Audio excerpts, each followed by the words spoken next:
Hey everybody, what's going on? Whew. Y'all, I waited till the last minute. I was trying to get like a Medea picture to put on the screen while we're talking about the lawsuit. And you guys know I love a little bit of HR, and this is a workplace. This is, has something to do with workplace sexual harassment. So, very interesting.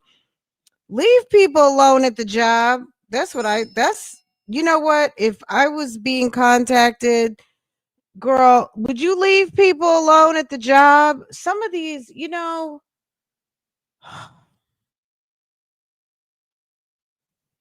girl, the job is not your personal dating ground. Okay. I almost wonder if the person who filed this lawsuit, Mr. Dixon, thought that like the whole matter is, kind of started from a lawsuit. And I wonder if there's like lots of complaints about Tyler out here, if people are complaining. You guys, what was his name? God, I forgot that quick. Christian, who was in the earlier live? Christian, whatever his name was, the guy. Tyler Perry has had some complaints against him. This is not the first time that someone has said that Tyler has been Creek Keys. Yes. This is not the first time that someone says that he has been touched by Tyler. Ooh, girl, touched by Tyler. Farrah's looking at me like, would you stop, Mom? You don't like that title? No. Allegedly. Allegedly touched by Tyler. Again, Tyler, not again. We would have to talk. I would have to be like, okay, I'm going to need for you to not come into the office because you really don't have to be here. This place runs without you. Like, we don't need you to like cut checks and approve payroll. We don't need you to approve payroll. Customer service department does not need you. Accounts payable, accounts receivable, all of the things, right? I never understood why people want to mess around with their coworkers or the people that you pay to work for you as a leader, right? Why are you dipping? Why are you trying to dip into hold on one second.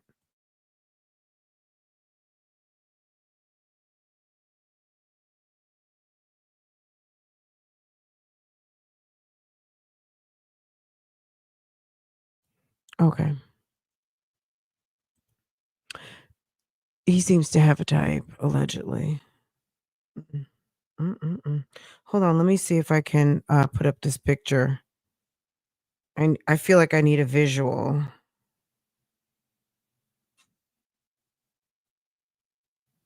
Hopefully I'm in the right studio. Did I come into the studio? I hope not. Okay, good. All right, let me put this. I want to put this little.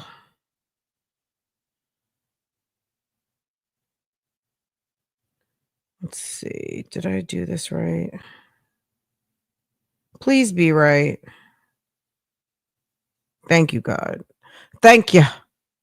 Okay.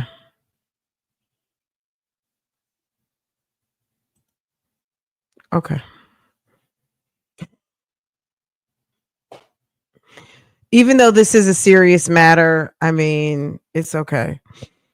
This is what I'm just like, Tyler, really? Is this what we're doing? Is this what we're doing now?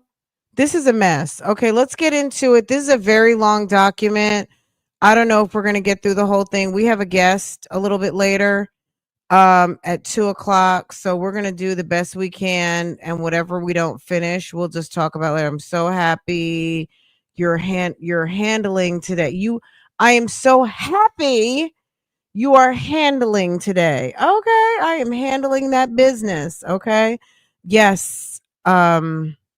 Yesterday I went to the pool. I'm not even gonna lie. Yesterday I had a summer I called out Slick yesterday. I was live earlier, and then I think I talked like 1 minute too long about the pool, and next thing I knew, Farrah and I were luxuriating by the pool. I was doing my water aerobics, girl, and I was so tired. I was tired. Then we went to Dick's, and I needed to get a swimming paddle. So, you know those paddle boards that you can practice your swimming so you can lane swim, and I felt like I couldn't find my paddle, my what do you call that thing? Your swim pet thing, whatever. And I went to Dick's and bought a new one. Okay. So when it's Adult Swim, and also if I want to go inside and use the inside pool, I can swim up and down and practice my kicking, a boogie board, not a quite a boogie board like for the beach, but the smaller ones that you use for practicing swimming. It's a boogie board. Okay.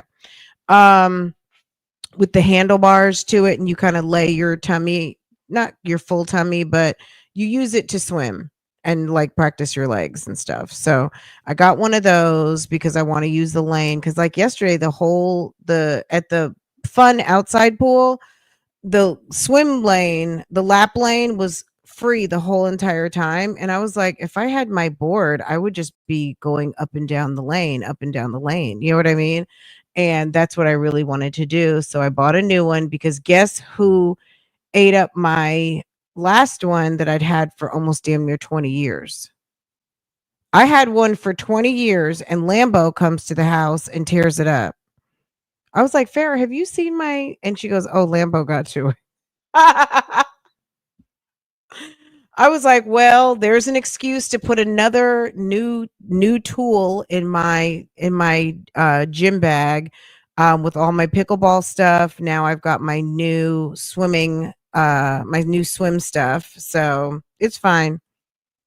It's like Lambo strikes again, right? This dog is ridiculous. Yes, Lammy. Yes. Yes, yes, yes. Okay. If you have not hit the like button yet, please handle that business for me, because likes do matter, and folk might not know we started lunch a little bit early. And that's okay. Let's see if we're going to have this be just right. I don't want to make it too small so I can't read it. Uh Is that gonna I feel like that looks good, huh? Is that good? Girl, if you guys only knew how big this was on the screen in front of me right now. All right, let me see how this looks for you guys. That looks good.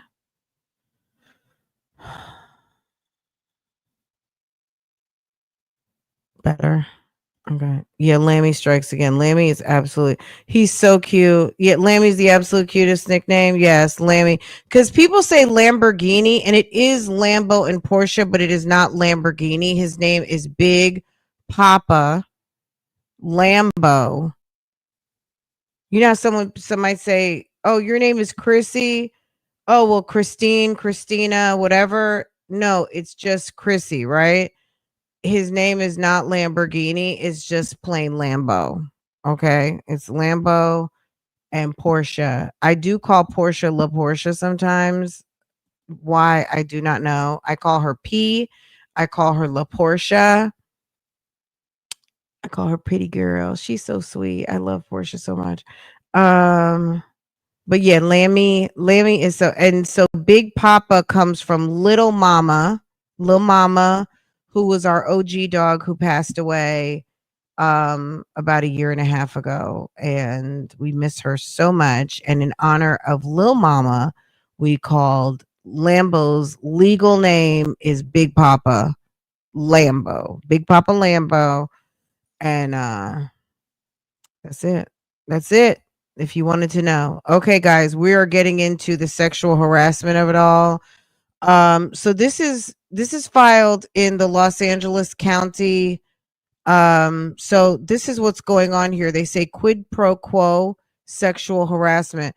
Quid pro quo means like you do, like if you do this, I'll do that type of thing. So quid pro quo sexual harassment. So if you do this, maybe I'll cast you in my next movie. You suck on this, and I'm gonna give you X number of dollars. I'm not saying that's what happened, but quid pro quo requires a little give and take. Let me give you like a legal. What does Google say? It's something to that nature.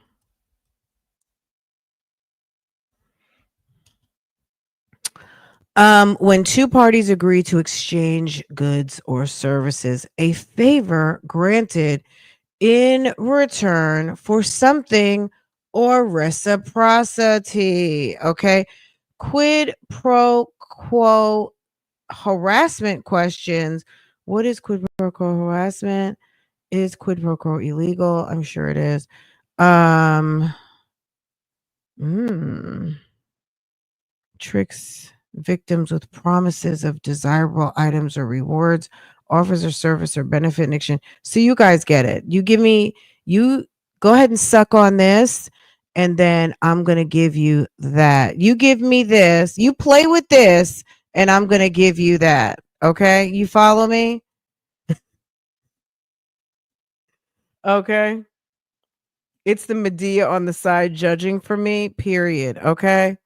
All right. With her fashion fair makeup on and ruby. It's not even Ruby Ruby Woo. It's just I don't even know what that is. Anyway, okay, quid pro quo sexual harassment, work environment harassment, sexual harassment, workplace gender violence, violation of Bain Act, sexual battery, sexual assault, negligent retention, intentional infliction of emotional distress. These are all things that are very serious. And I just wonder, in the light of Diddy, is this something like, okay, we're going to try this in this court first? I just wonder, is Tyler getting a lot of complaints? Will Tyler be next on the federal train? Because this is not the first time. We've had another gentleman, Mr. Christian Keys. Tyler still has yet to claim his sexual status, which he's not required to. He's not required to. But this is not the first man that has come forward to say that Tyler was bothering them. Okay. That Tyler was not being professional. Okay. And he was being unprofessional in some of his ways. Okay. Let me move my head out of here. Okay, let's go. You can't see me. That's fine. Okay. Let me stand behind Medea. Okay. Will this work? Oof. It's just the constant trying to get the screen just right for me. Okay, that's better. Okay. All right, let's talk about it. We're going to go as far as we can because we have a special guest at 2 that we're going to talk some Nesto. Okay. Tyler wanted to get swallowed. Okay. It was if you suck on this, I'm going to let you pocket that. If you want to pocket some of this, I need for you to come and feel on some of this. Okay. Y'all, I'm being extra silly today, but all jokes aside, workplace sexual harassment is not a funny thing. But this is what's going on. And is Sonia the special? No, I would never. You can count on Sonia. Not no, I don't really invite that type of guest to my panel. No. You'll never see that over here. I don't, okay, specifically Sonia and Nesto, no. I would venture to guess Sonia doesn't like me very much. And I don't, even if I had her phone number to contact, I wouldn't. I would just assume she wouldn't want to talk to me. I wouldn't go there. I'm I'm not Let me also say this. I'm just not that type of person. If I'm talking my shit, I'm giving my open and full opinion about certain things. I'm not going to play nice. I don't know, I couldn't do it. I just couldn't do it. If I and most like I just couldn't do it.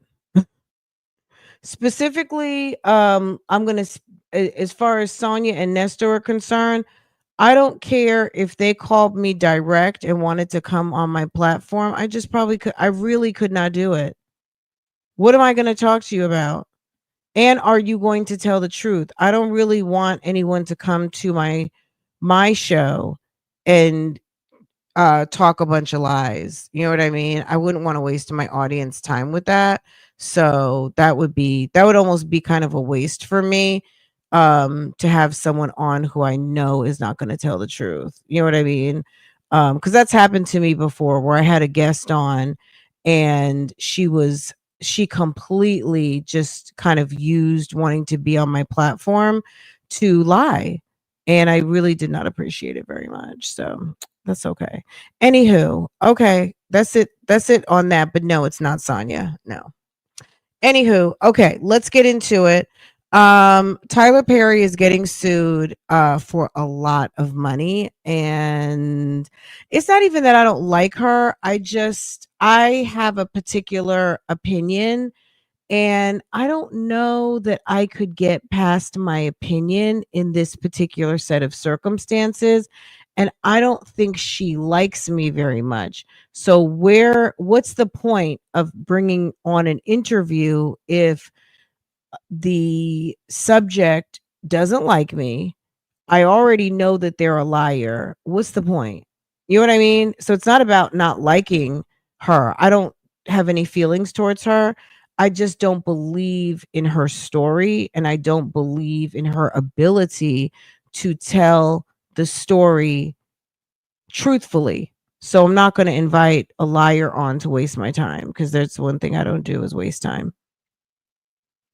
She didn't have anything to offer. Absolutely. I don't expect how she has been portrayed on this internet to feel like she wants to give me, specifically me, a honest rendition of what they have going on. You know what I'm saying?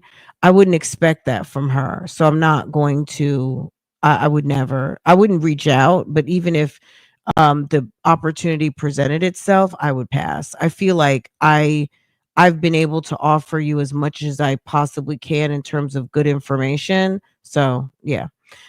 She's not bringing any value to anything. We already know what the interview with her is like, so why waste time and energy? That's exactly what, you know what I'm saying? Mm-mm. I couldn't do it.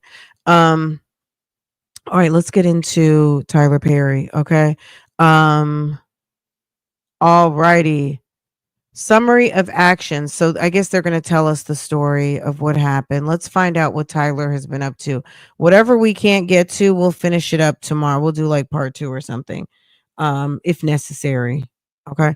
Um Plaintiff Derek Dixon files his complaint against defendant Tyler Perry, aka Stop It, Emmett Perry Jr. Who knew? Did you guys know that Tyler Perry's name was Emmett Perry? Girl, I had no idea. That was shocking. Let's see. I had no idea that was Tyler Perry's name. Okay. Let's see. Let me switch sides. Okay, my bad. Plaintiff Derek Dixon files this complaint against Tyler Perry, aka Emmett Perry Jr., TPS Production Services, and Action LLC. Okay. Together, defendants allege as follows. So he is filing this lawsuit against Tyler and his companies. I'm assuming Tyler Perry Production Services and Action. I don't know what and Action is. Oh, like and Action. Okay. Got it. And Action. Who owns that company? And Action LLC. Whose company is this? I'm assuming it's Tyler Perry's. Film and television. Okay, comprehensive breakdown. And Action LLC, Dun and Bradstreet. Let's see who this is.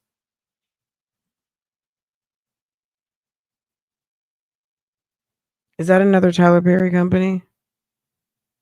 I'm assuming it's another Tyler Perry company. Well, it says the key principal is Steven Degata, but it's an Atlanta-based company. I'm assuming it has something to do with Tyler Perry.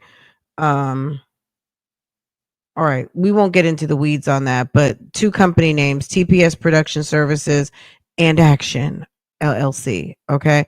The following complaint is pled on information and belief.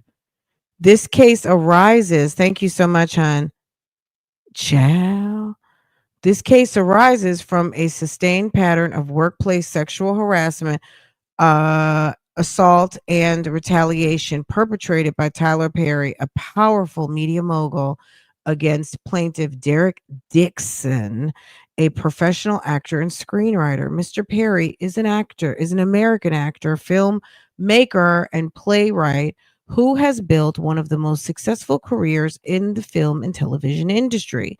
Mr. Perry took his success and power and used his considerable influence in the entertainment industry to create a coercive, sexually exploitive dynamic with Mr. Dixon, okay? Initially promising him career advancement and creative opportunities, such as producing his pilot and casting him in his show, only to subject him to escalating sexual harassment, assault and assault and battery, and professional retaliation when Mr. Dixon did not reciprocate Mr. Perry's unwanted advances. I thought Tyler wasn't gay. Okay. These events occurred while Mr. Dixon was employed as a series regular on the Tyler Perry show. I thought Tyler had a girlfriend. I thought he had like a fiance on a regular on Mr. Tyler Perry's show, The Oval. And while Mr. Perry held direct control over his employment, compensation, and creative opportunities, Tyler Perry rose against all odds to become one of the most powerful figures in the entertainment industry. His success story, once a symbol of perseverance and self made achievement, has now become a cautionary tale on how unchecked power and wealth and influence can corrupt those who attain it.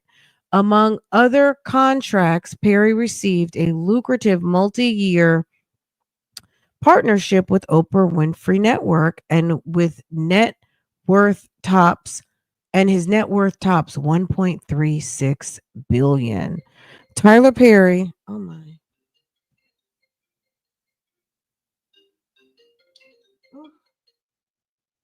Okay. Tyler Perry's rise to fame and fortune elevated him from powerless victim to a figure of tremendous wealth, influence, and power, culminating in the ownership of his own film studio. Rather than using his influence responsibly, Tyler has engaged in a pattern of misconduct where he exploited his position and power. This is reading like a story time, okay? Thank you and thank you so much. Thank you, ladies, for dropping your member milestone. Appreciate that. Let me read them real quick, and then we'll get to. Okay, so ciao, have mercy, ciao, and then ciao. Wonder who's getting sued next, baby. Who knows? Okay. They said a pattern of misconduct where he exploited his position of power. Tyler has been using his power and influence to molest, abuse, and sexually assault impressionable and vulnerable employees and actors who look to him for guidance and mentorship while pursuing their dreams. I'm sure some people did not that so molest. I think molest means like unwanted touching, sexually assault or abuse. Uh yes. Doesn't necessarily have to be a minor. It's unwanted uh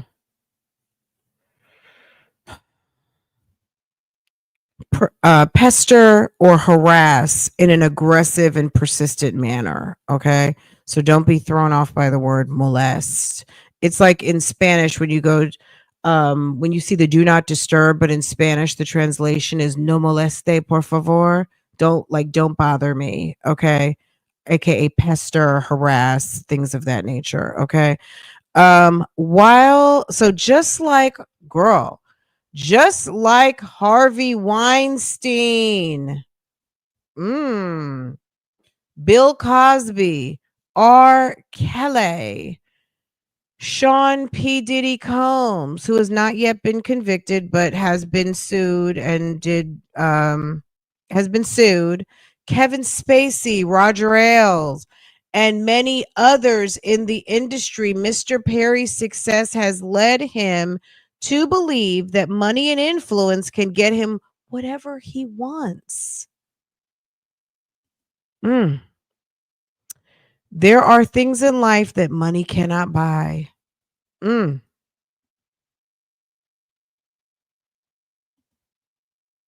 Mr. Perry sought the one thing his wealth and influence could not purchase: a sexual relationship with a man who would remain silent. Perry told Dixon that his ideal relationship would involve a male sexual partner who he could provide for and who would be loyal but emotionally detached. Huh. He wanted a sexual partner he could provide for that would be loyal. You couldn't find that in Atlanta? I find it hard to believe that Tyler could not find a man who wanted to be provided for that could be loyal and emotionally detached.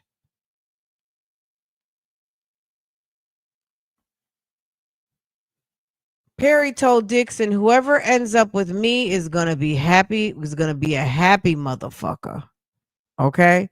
In essence, Mr. Perry desired a one sided, coercive dynamic with a subordinate, an arrangement devoid of mutual consent or emotional reciprocity. Thus began Perry's calculated pursuit of Mr. Dixon. Mm. This was not Mr. Perry's first instance of sexual exploitation. He has demonstrated a troubling past of exploitation, vulnerable male actors and employees leveraging his industry power to create a cycle of hope and dependency. First, he offers aspiring actors the prospect of career defining opportunities, roles that promise visibility and advancement. Then, once they are in his professional orbit, he uses the weight of his influence to ensure them, positioning their success as contingent on meeting his demands. In a quid pro quo sexual compromise, this pattern of behavior reveals a calculated use of professional power for sexual leverage. Using his influence, Mr. Perry provided vulnerable men with acting position roles, show contracts, cars, and money. Once the objects of his desires are hooked, Mr. Perry would then put them in fear of losing it all unless they engage with Mr. Perry's perverted desire for sexual gratification. Mr. Perry would easily kill off a character in a show of an actor who failed to indulge in Perry's sexual fantasies. Ooh, ooh.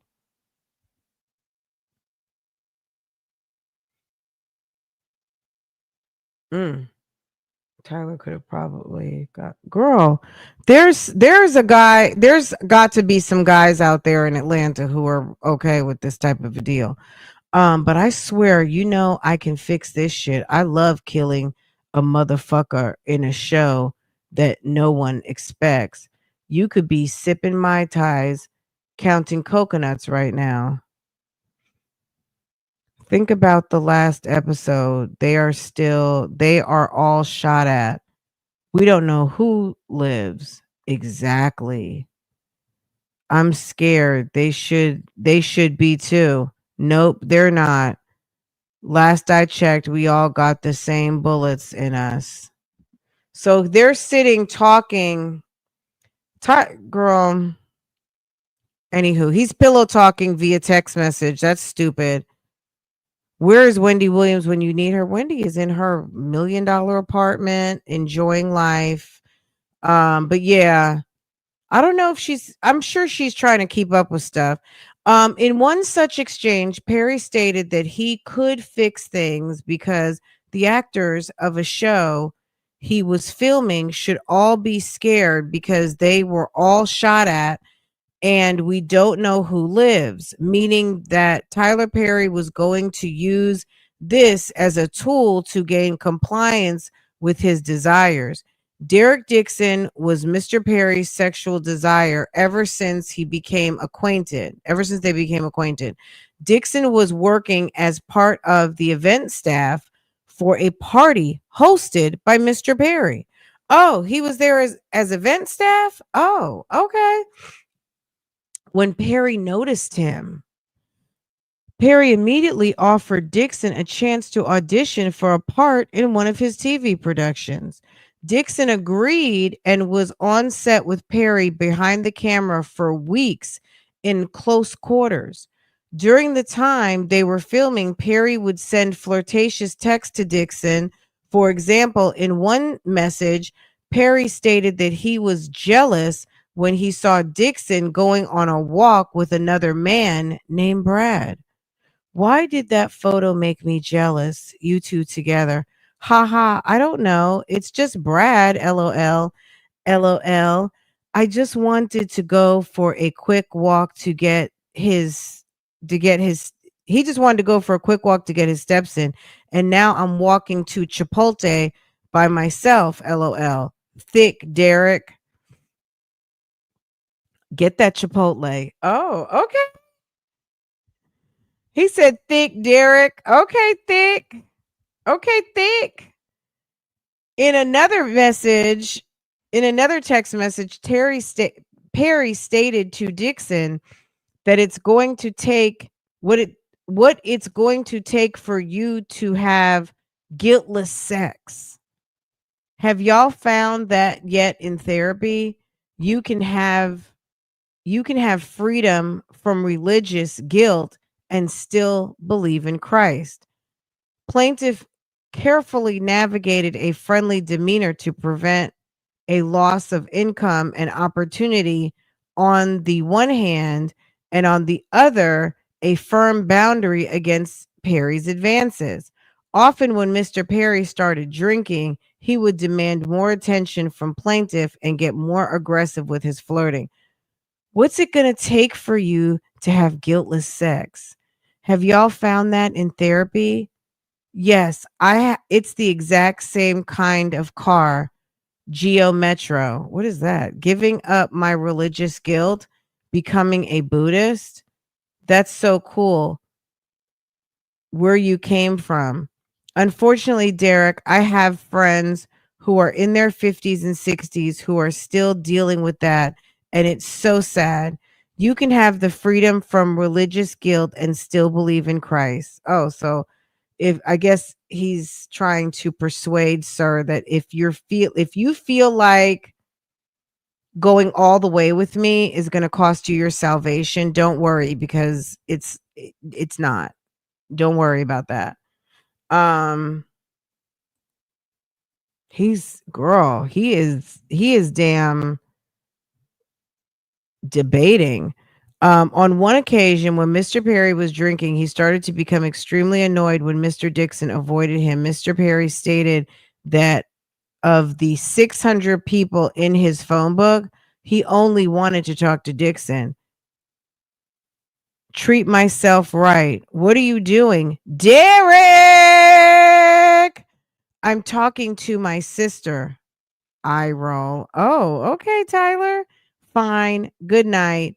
I'll go through my 600 people in my phone book and be annoyed that I don't want to talk to any of them. Trying to get off so I can go to sleep. LOL. I understand. LOL.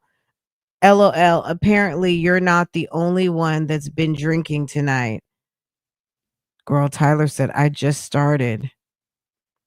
And then Mr. Dixon says they didn't. LOL. Okay, so sis is drunk. Is that what he's saying? Dixon did his best to tiptoe around Mr. Perry's sexual aggression while keeping on Mr. Perry's good side. Mr. Perry made it clear to Dixon that if Dixon ignored Perry or failed to engage with his sexual innuendos, Dixon's character would die in the next season. Indeed, Dixon's character, Dale, was shot 4 times in the chest at the end of the first season on the Oval, and Perry always held this over Mr. Dixon's head, implying Dale would survive if Dixon kept Perry happy. Once Perry recognized the extent of control he had over Mr. Dixon, he escalated his behavior. On multiple occasions, Mr. Perry sexually assaulted Mr. Dixon, including one instance where he forcibly pulled off Mr. Dixon's clothing, groped his buttocks, and attempted to force himself on Dixon. Dixon told the drunken Perry no and attempted to remove Mr. Perry's hands, but Mr. Perry held tightly onto Dixon's wrists. Mr. Dixon was only able to escape after de escalating the situation by abruptly changing the subject. How do you change the subject when someone's got their hands all over your ass? How do you change? Hey, you want to go get some apple pie? You want to go get a burger? Or hey, I noticed you had some mail downstairs. Like what subject do you change it to? The day after the assault, Mr. Perry called and texted Mr. Dixon relentlessly saying, I tried you or tried you, call me, and I really need to talk to you. Please call as soon as you can. Finally, when Mr. Dixon answered Tyler Perry's call, Mr. Perry profusely apologized for the sexual assault while blaming it on other things. Perry continued he didn't know why he would do that. Maybe he was self-sabotaging. On the very same call where he apologized for the sexual assault against Dixon, Perry told Dixon, and don't worry, we're going to do your show, referring to the pilot that Perry knew Mr. Dixon had desperately wanted to produce. Shortly thereafter, Mr. Dixon got a call from Perry's lawyer saying that Christmas had come early and that Dixon was getting a substantial raise and the show was greenlit. Perry's attorney explicitly warned Dixon not to tell any other actor on the show about Dixon's raise because no other actors were getting a raise, only Dixon. Perry kept telling Dixon that he was sorry and that the harassment would not happen again. However, the harassment and assaults continued. Mr. Perry would also try to deflect and blame others for sexual harassment by saying that Dixon didn't have a strong enough no. Nice. Santa Monica is nice. I'm glad you're going out there. How is your no? Is it stronger? You got to have a strong no. Yes, it's strong. My mom literally thinks I'm going to sell my soul to the Illuminati. She heard Kanye say that it's real. Well, I don't think that, but I do think that you have to be able to say no and mean it and make it clear. I'll only say yes if it gets me an Oscar. Oh, okay. Okay, Dixon. Maybe just kidding. I don't know. Just kidding. Just kidding. Just kidding. I hear you. Well, the only one who could have gotten that for you through sex is in prison.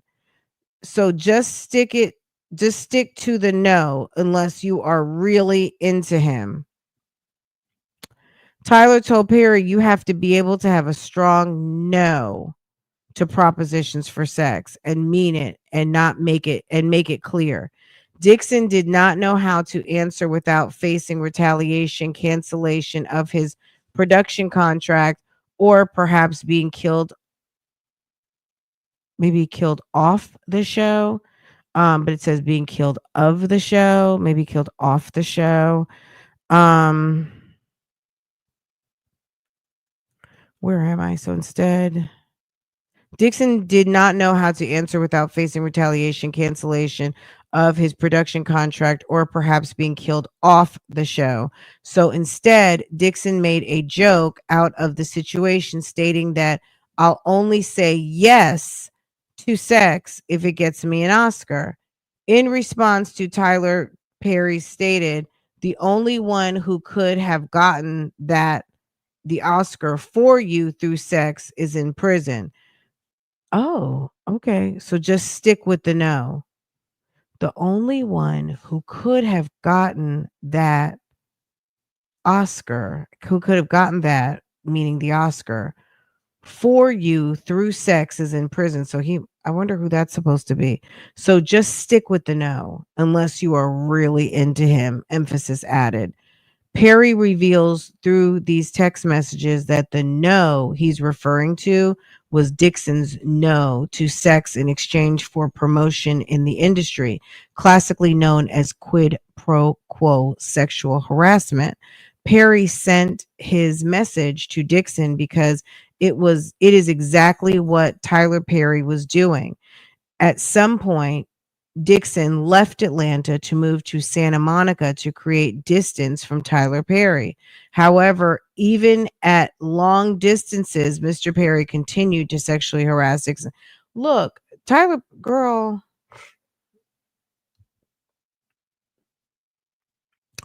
parties.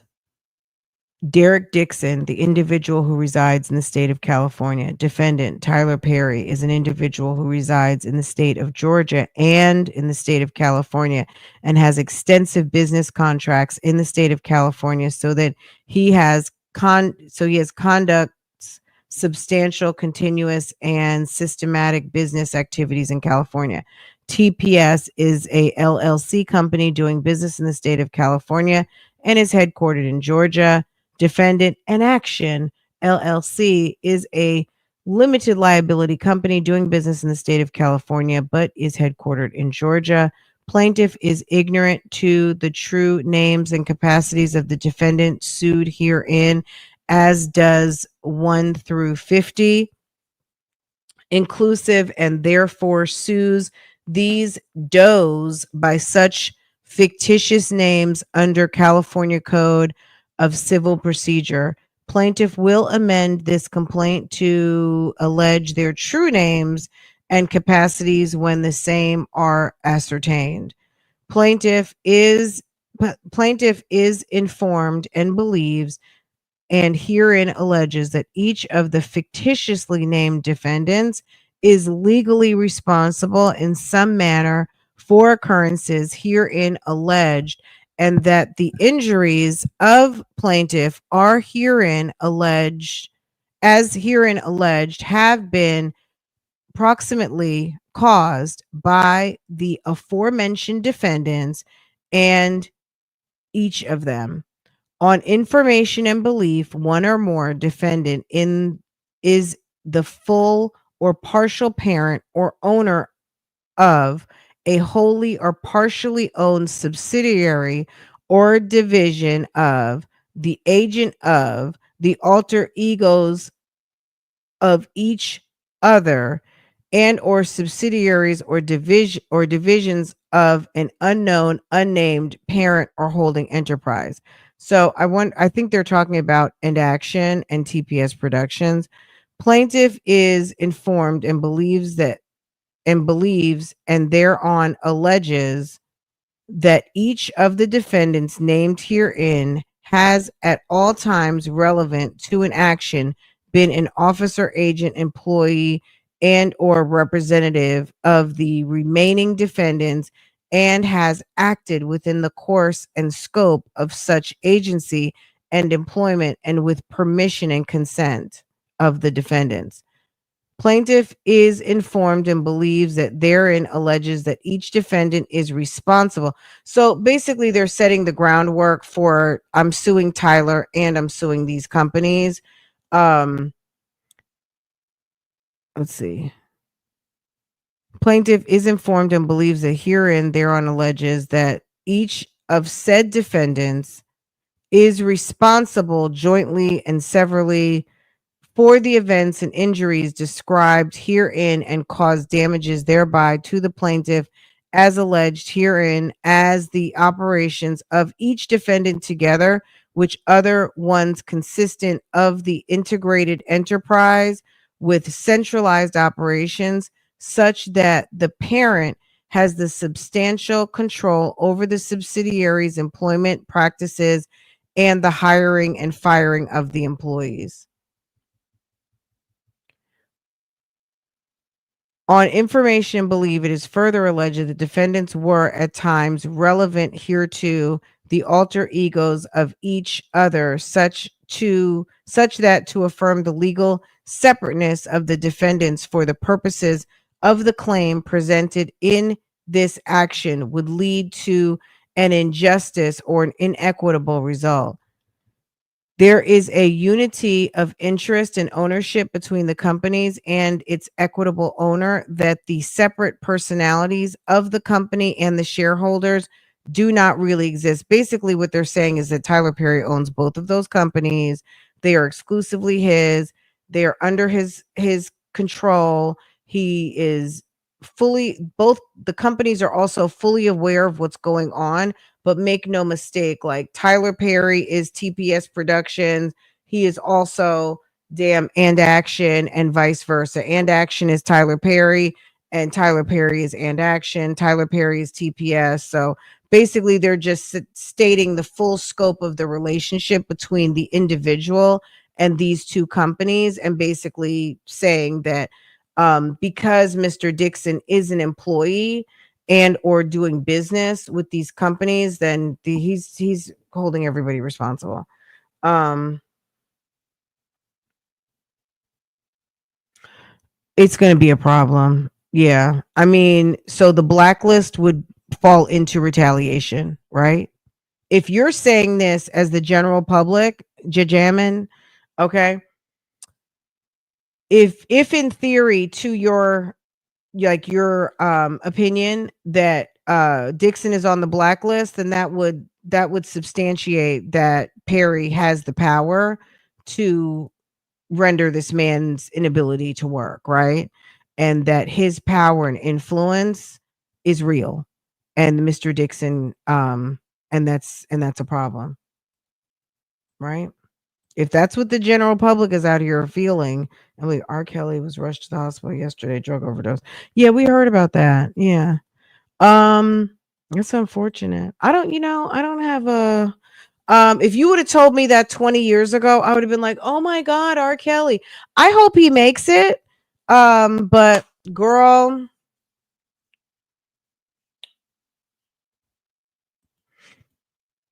I don't know what to say.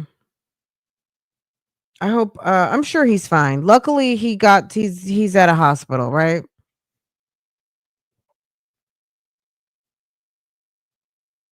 That's a good possibility, integrity. I think I showed the date when we opened the document. So we're on page 9. Let's see where we are because I don't want to lose my spot. Because girl, it's a lot to read. Okay. Um, when did this happen? I think this happened like yesterday. This happened either yesterday or the day before yesterday. Hold on.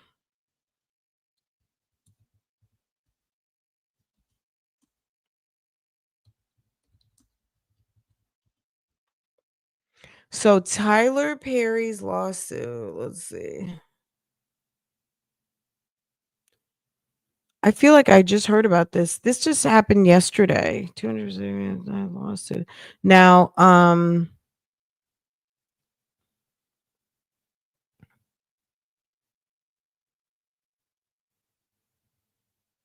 I read this on Fox Atlanta yesterday. Hold on. Uh,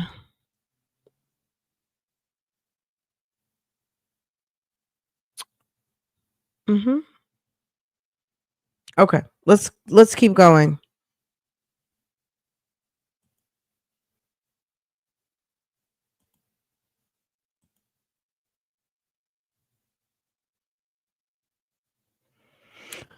Uh, I don't know. Probably the Chitlin Circuit plays and stuff. All right, let's keep going, see what we can find out.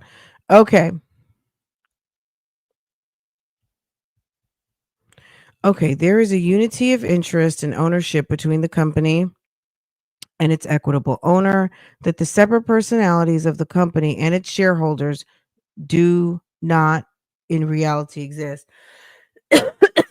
Defendants exhibit an interrelation of operations, commingling of funds, lack of observation of corporate formalities, undercapitalization, centralized control, common management, common financial control, such that they are an integrated enterprise and or are alter egos.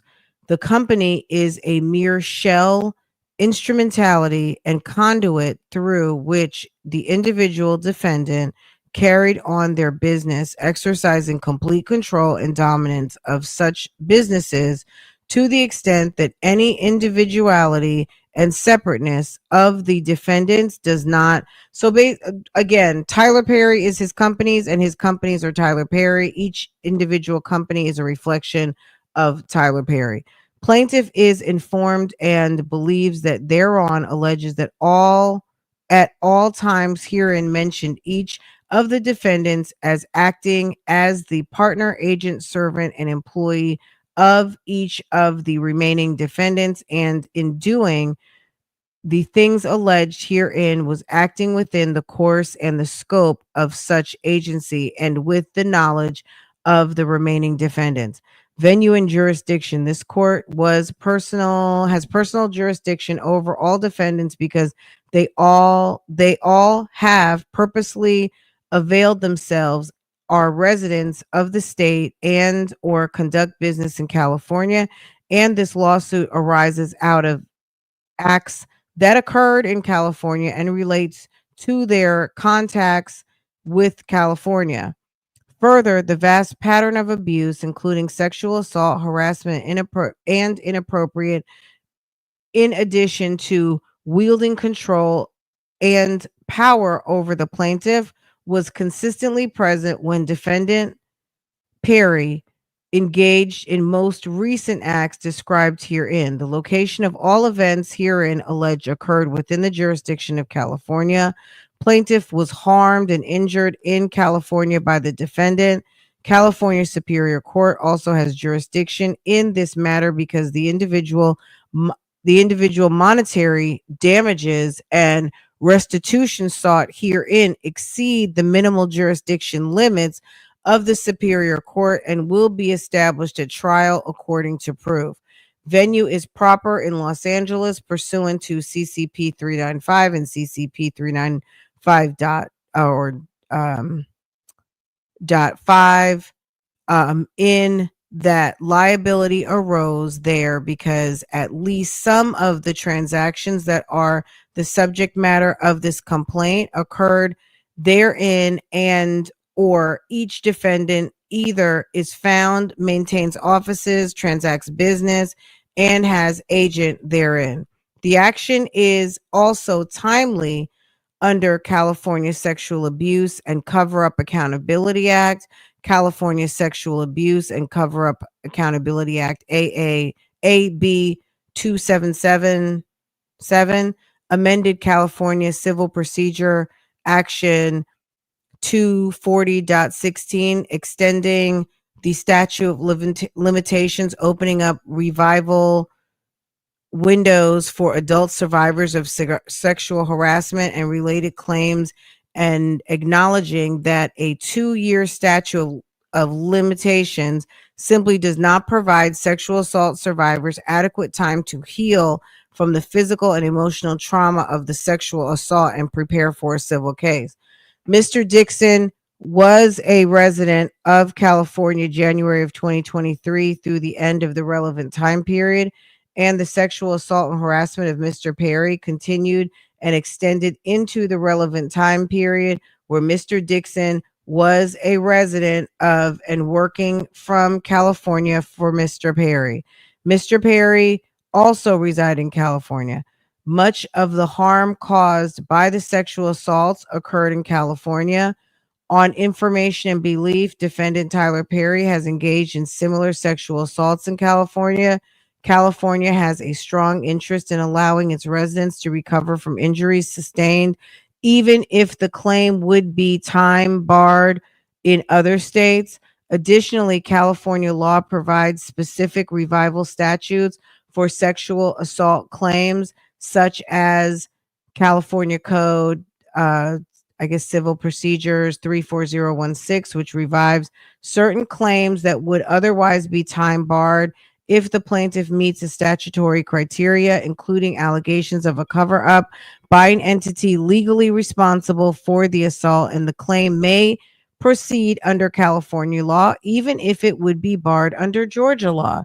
Mr. Dixon was a California resident while performing work for Tyler Perry in January of 2023 until his termination, and is currently domiciled in California. The factual allegations: in and around September 2019, plaintiff worked for an event company called Legendary Events in Atlanta that was hired to organize defendant Perry's studio opening, the party. Plaintiff was recruited by Tony Conway, the owner of Legendary. And he said this was in Atlanta. Tony Conway. Isn't that the guy that did Cynthia's wedding? Tony Conway. Hold on. Yes. I was like, wait a second. Yes, Real Housewives. Okay, so Tony Conway. Do you guys remember the guy who did Cynthia's wedding? Remember him? Hold on. I'm like, Tony Conway. I remember that name. Hold on.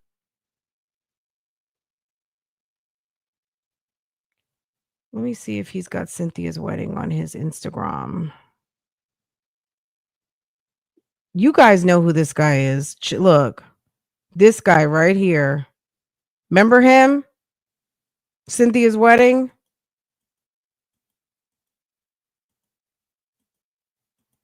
Does he have Cynthia's wedding in here?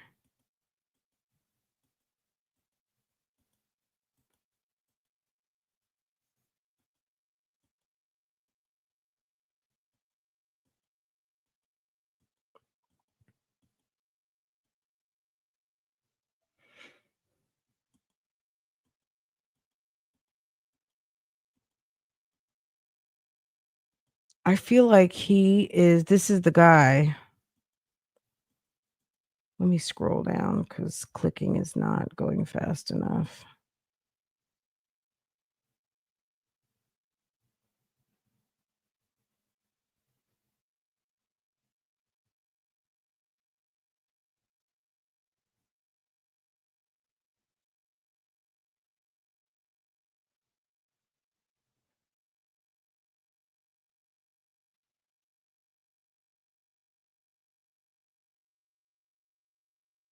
This is the guy. I don't see any pictures of him at Cynthia's wedding, but let me see.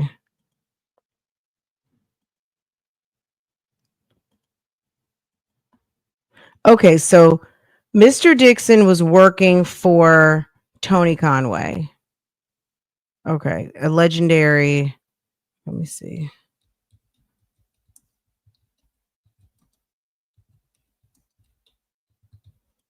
Let's see. Okay, Cynthia Bailey, known for her time in the Real Housewives, had a wedding planner named Tony Conway for her 2010 wedding to Peter Thomas. Tony Conway from Legendary Events called Cynthia's created Cynthia's white orchid bouquet and designed the unique ribbon and bow detailed on their wedding cake. He's the guy.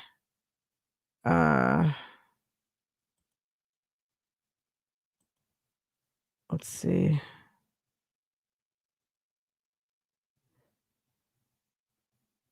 Girl, 2010 is a long time ago.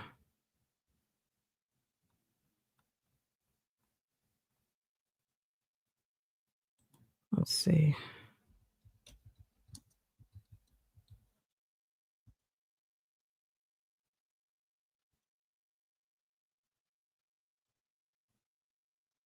Any other pictures? Okay. There's he and Cynthia. Okay.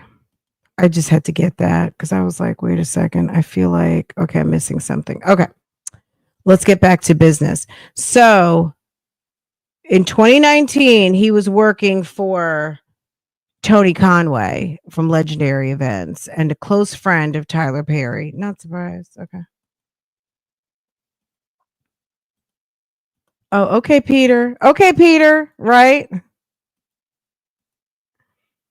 At least for documentation purposes. We need to be able to make all the connections and close the dots, right? All right. So Mr. Dixon was over there working for the catering company. Let's just put that in context. Defendant Perry picked plaintiff out of a crowd of people present at the party, being asked plaintiff's questions about his employment status and whether plaintiff was an actor. So you're having a party, the caterer brings some eye candy, and you're so busy scoping him out you can't even focus on your damn party. Is that what we're hearing? Is that what y'all heard? You're having a party and your caterer brings eye candy and you're so fixated on the eye candy you can't focus on your expensive party. Hello? Defendant Perry picked plaintiff out of the crowd of employees present at the party and began asking plaintiff questions about his employment status. Like, do you work for this guy? Like, what's really going on? Are you an actor? Like, like, what do you actually do? And can you put a little more macaroni and cheese on my plate, please? In or around early October and on the last day of the party, in and around October and on the last day. So this was a multi-day party. Defendant Perry insisted that he and plaintiff exchange phone numbers. So you are trying to get a worker's phone number? What? And Perry subsequently texted plaintiff to introduce himself. Perry began by asking Dixon about his dreams and aspirations. Okay, so tell me. So he's throwing his weight around. He's throwing his money around. What do you want to do? What are your aspirations? What are your goals? How much money do you need? Dixon told Perry that he was interested in acting and writing. Perry then told Dixon to do an audition over the phone and send it to Perry. Perry then told Dixon to do an audition over the phone and send it to Perry. Guys, I'm trying not to laugh. Looking for vulnerable people. Yes. Dixon told Perry he was at a Halloween party. Perry asked to see the pictures of Dixon in his costume, and Dixon complied. When Perry saw the pictures, he texted Dixon, I was going to say, your cowboy needs a sugar daddy. What? Oh, your cowboy needs a sugar daddy. Okay. He needs some boots on the ground. Perry continued with, you look great. You're just lacking costume parts. Sorry, don't want to offend. Dixon responded, not at all. It's so true. Half-assed costume. To which Perry replied, what's true? Cowboy needs a sugar daddy, implying that Perry wanted to be Dixon's sugar daddy. Dixon quickly shut down those comments by reiterating that he said earlier that the truth was that he was lacking costume parts. Shortly thereafter, Dixon's boss at Legendary Events called Dixon and told him that Tyler Perry was having another event in Los Angeles and specifically wanted Mr. Dixon to fly from Atlanta to Los Angeles to work the event. Excited for the opportunity to fly to Los Angeles, Dixon was flattered and jumped at the opportunity to meet Tyler Perry again. Shortly after doing the event, November 3rd, 2019, did someone say freak off in the chat? It was giving freak off. Okay, honey, say that. Okay, it's giving freak off. Shortly after doing the event, November 3rd, 2019, Defendant Perry sent plaintiff sexual text messages that he would love to find a job and change plaintiff's life, insisting that they should make it happen. Perry sent Dixon what turned out to be a ominous warning. Be careful hanging around me. I cause dreamers to dream big. I cause them not only to believe, but I do. Then let's make it happen. You're an artist. You have to be fulfilled. Nothing else will suffice. Oh, okay. Okay.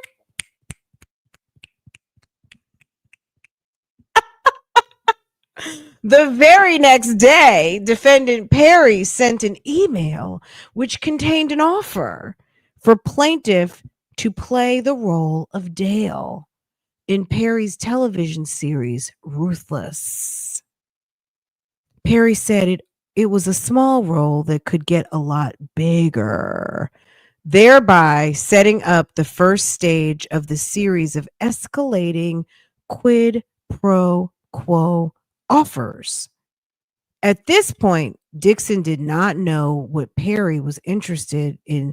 If At this point, Dixon did not know that Perry was interested in men or that he was looking for a sexual relationship.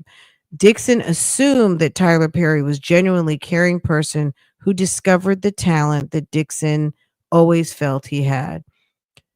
Now, this is where I'm going to have to call bullshit because when he said looking like the cowboy needs a sugar daddy, baby, stop it. No straight man is going to say that unless he's a straight guy that knows that you are out here on the prowl and it's maybe like your brother or cousin. No straight guy who doesn't know you is going to tell you you looking like you need a sugar daddy unless they know you very well. Come on now. That's something a straight, like, that's not something a straight guy would say. And if it is something a straight guy would say, it's a straight guy who knows you very, very well. Okay. Uh, to make that assumption. Okay. Come on. No straight guy is going to be like, you look like you looking for a sugar daddy. Okay. Come on now. I couldn't even say that right. I don't have enough. I'm too feminine. At this point, Dixon did not know that Perry was interested in men. He should have, when he said he looks like you looking for a sugar daddy, he should have known at that point. Okay. You said he had on a different Medea wig in each text. Stop it. Stop. Vicky's being naughty, guys. Stop her. Okay. All right. He's swearing that he didn't know Tyler was that way. Okay. Dixon assumed that Tyler was genuinely a caring person. Stop it, Dixon. Stop it, Dixon. Okay. Dixon filmed his roles in Ruthless in mid-November and went back to his job as an event staff for Legendary Events. Legendary. Approximately 1 month later, Perry bought and gave Dixon a new car because he hated Dixon's Jeep. Dixon was surprised and elated. Dixon had no idea that he was being set up by Perry for extreme dependence. Ooh. In December 2019, Dixon was requested to be part of the event staff for another event at Perry's house in Jackson Hole, Wyoming. After that event, Perry started frequently sending text messages, making phone calls, and demanding that Dixon give Perry some attention. On New Year's Eve 2019, Tyler Perry texted Dixon, "I can't tell you the last time I pumped gas or went to a supermarket or fly commercial or packed a bag or had good sex. It was before I was rich." Dixon found these messages to be strange and untowardly coming from someone like Tyler Perry. But being new to the industry, Dixon played along by downplaying the sexual comments and hoping that being around Perry would allow him to showcase his talents as an actor and writer. Okay, well, that was wrong. Okay. Soon after Dixon began giving Perry more attention, Perry made his move on Dixon. In January 2020, just a few months after his first acting gig, Perry invited Plaintiff to his home in Douglasville County, Georgia. Plaintiff showed up to the home hoping that he would be giving a chance to befriend Perry and show him how talented an actor he was. At Perry's home, Dixon was served many alcoholic drinks, which Perry also partook in. Dixon felt that Perry was genuinely interested in Dixon's talents as an actor and writer. Perry made no sexual advances at Dixon while they were drinking, and the conversation was friendly. At the end of the night, Perry told Dixon not to drive home. Perry said it was dangerous and that Dixon was too inebriated to drive home. Dixon agreed and was escorted to a separate bedroom, not knowing that this was a ruse to allow Perry to assault Dixon. Dixon was tired and did not have pajamas, so he got into bed wearing his underwear. Oh, okay. Before he knew what was happening, Dixon felt someone else slip into bed behind him. No! And start rubbing Dixon's body around his inner thigh in a highly sexual and subjective manner. Dixon turned around and saw Medea. He turned around and saw Tyler Perry was in bed with him. At this point, Dixon's stomach started to turn and he began feeling nauseous. Instinctively, just Dixon jumped out of bed and told Tyler Perry that he wasn't that sexual. He's like, "I'm not sexual." What is okay? So he's not sexual. Tyler Perry ignored the comments and told Dixon to turn around so Perry could see him naked in his underwear. Perry then commented on how beautiful Dixon's body was. Dixon once again told Perry that he was not into sex. Dixon kept informing Perry that he was not into sex in order to keep Perry at bay, while at the same time not insulting the person who was dangling his career in front of him. In response to Dixon's frequent assertion that Dixon was not into sex, Perry started prying further. Perry would send Dixon a text saying, "I would hope that you would let someone hold you, make love to you. You are missing your best years of your life, my friend. Trust me. I hope you get past that block in your mind soon." Perry was implying that Dixon would hopefully get past the block in his mind and would let Tyler Perry in. No, I'm just kidding. Let Tyler Perry make love to him. Ew, make love. Oh my God. Okay. Okay, here is a text. I would hope that you would let someone hold you, make love to you. You're missing the best years of your life. Trust me. I hope you get past this block in your mind soon. Well, it's not this person, but yes, I want that too. I'm working on it. Therapy is helping. So maybe he is gay, but he's just not you know what I mean? Like maybe he's just on his celibacy journey. But he didn't say I'm not gay. He just said I'm not sexual. Okay. After the assault in January, Dixon felt betrayed. So this is after he grabbed his buttocks, right? Didn't he no, maybe that hadn't happened yet. Okay, so this is a time where he went to Tyler Perry's house and Tyler Perry gave him some drinks and told him to not drive home and to lay down. And here's he was molested by Tyler, but girl, baby, yes. After the assault in January, Dixon felt betrayed. This is reading like a story time. Perry continued to call and text Dixon's every day, asking to talk to him more. Dixon ignored Perry, which led Perry to text him, Derek, why don't you text me more? The more Dixon ignored Perry, the more aggressive Perry became until finally Perry offered Dixon a part in a new show called The Oval.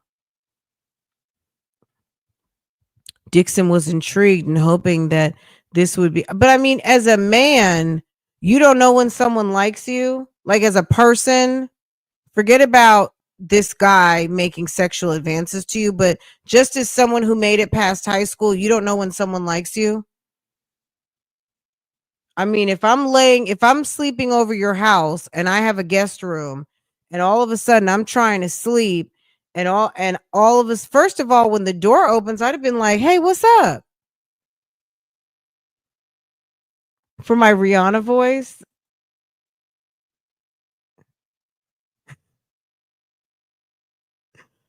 What Rihanna voice? P, just live for your Rihanna voice. Okay. Thank you so much. Look, how is it how is it that you didn't notice the man coming in the room? How is it that you did not notice that? How is it that when the door opened, you didn't like, "Hey, what's going on? Or is everything okay?" type of thing? You just lay there. Who's sleeping over someone's house and the door opens to the room that you're staying in and you feel someone slide into the bed. Now, he said he had some drinks, so maybe he was drunk. However, like let's be for real. Thank you, boo boo. That just doesn't make any sense, does it?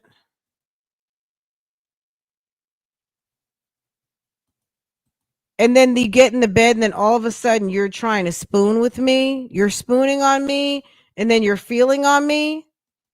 Okay. The more Dixon ignored Perry, let me see. Okay. So then he gets offered the part in the Oval. On February 11th, 2020, Perry told Dixon to not quit his job at Legendary Girl. On February 11th, 2020, Tyler Perry told Dixon to not quit his day job, baby, at the Legendary events. And Perry told Dixon to quit his job at Legendary events and come work exclusively for Perry.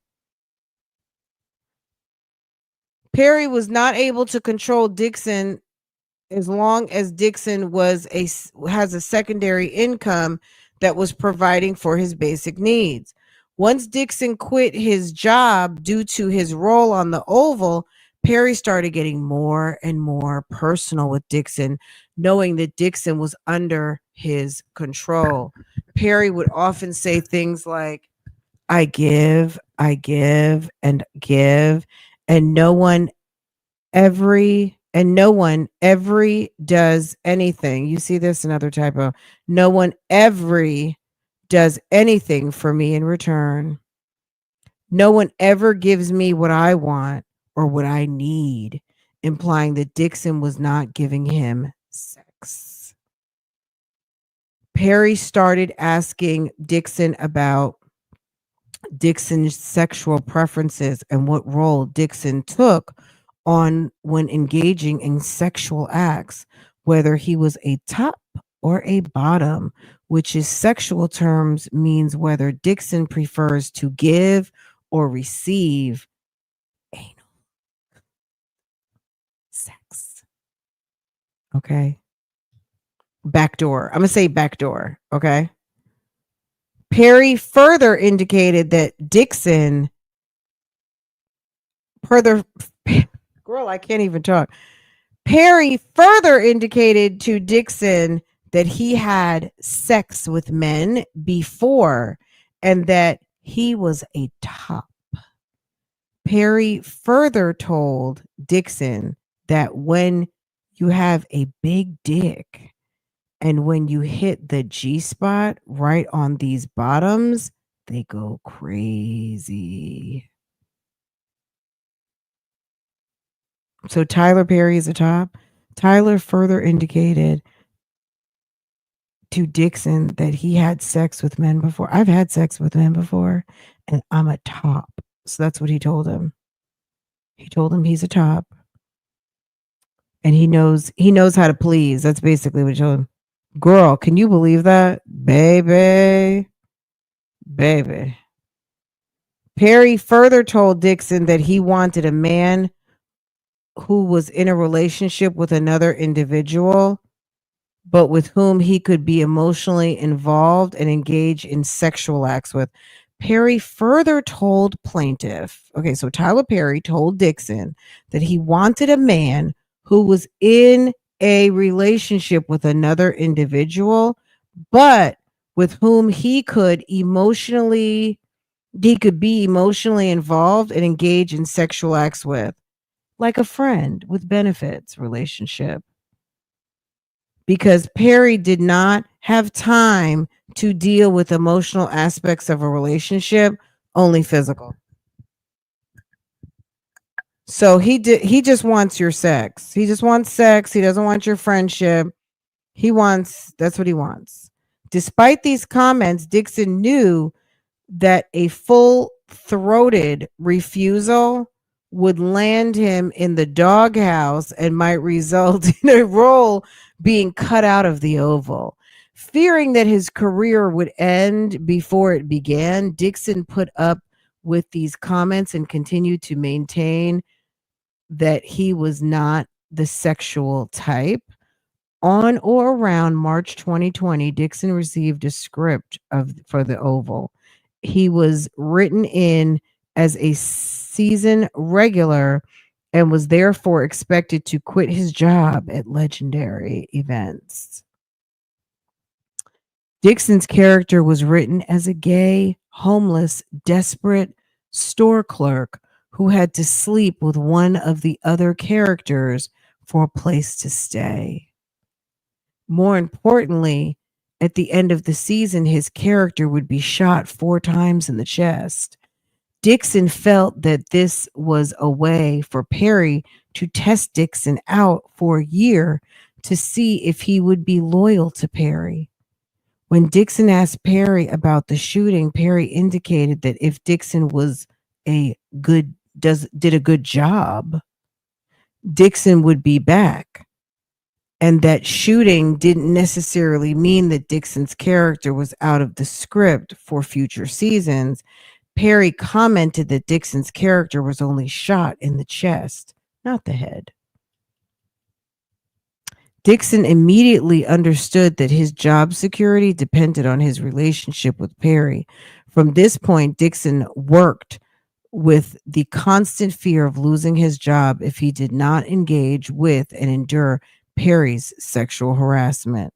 Shortly after giving Dixon this news, after telling Dixon that future seasons were dependent on Dixon's good job, Tyler invited Dixon to his home in Atlanta.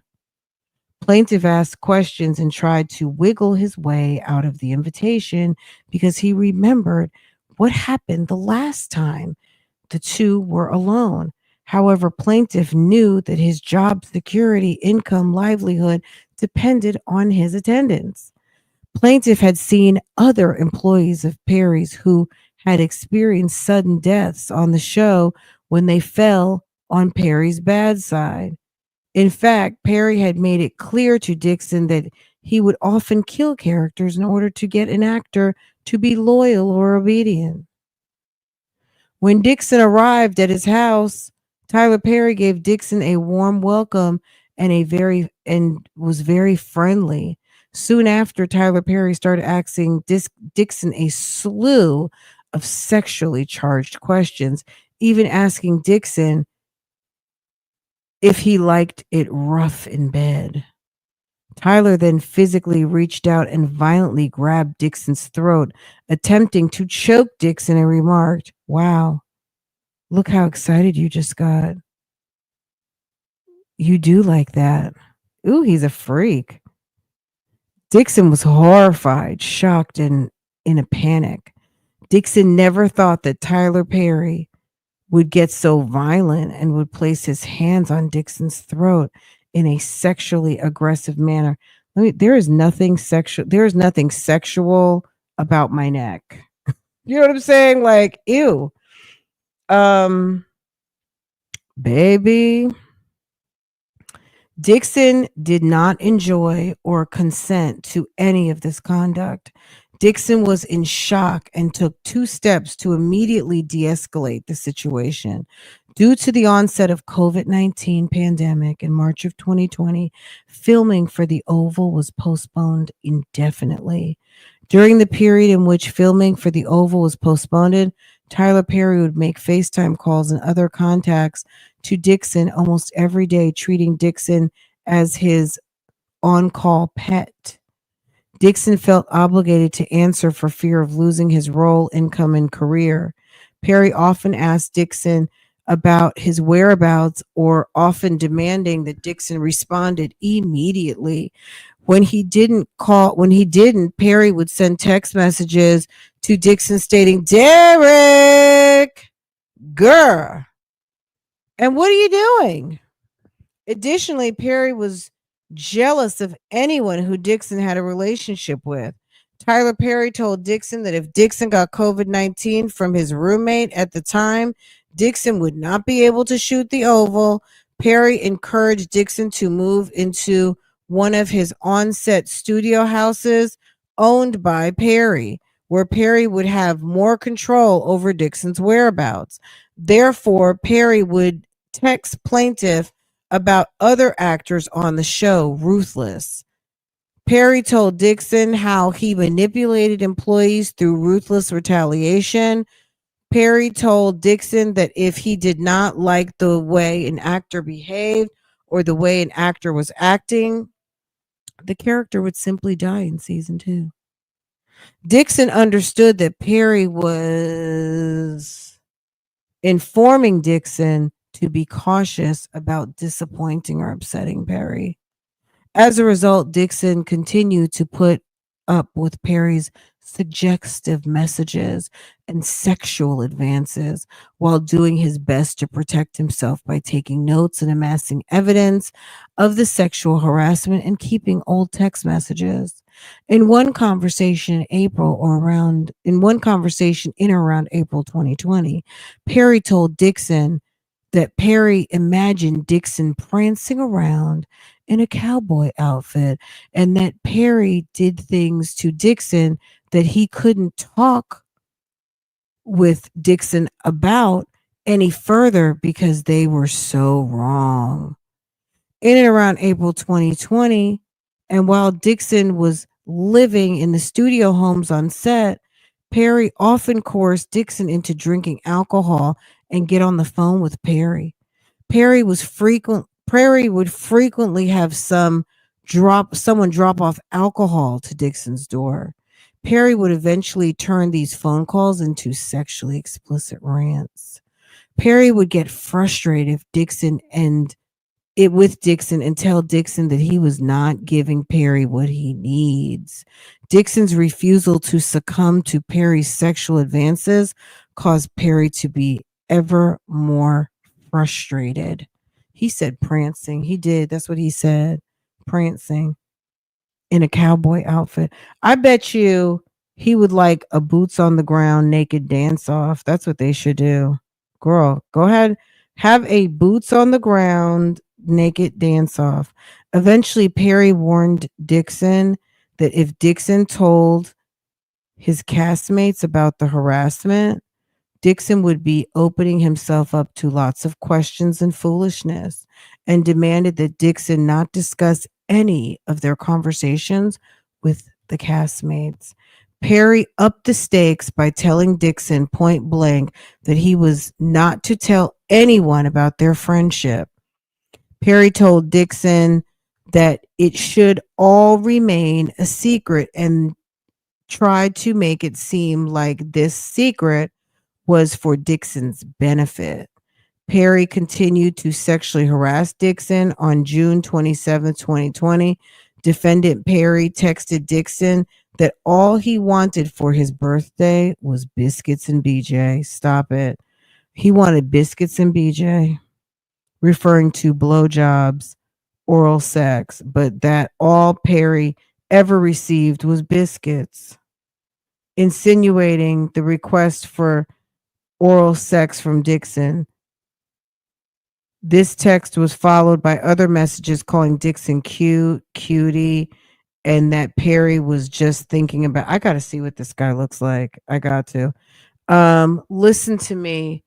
If you let the cast know that you and I have a new friendship, then you are opening yourself up to a lot of questions and foolishness.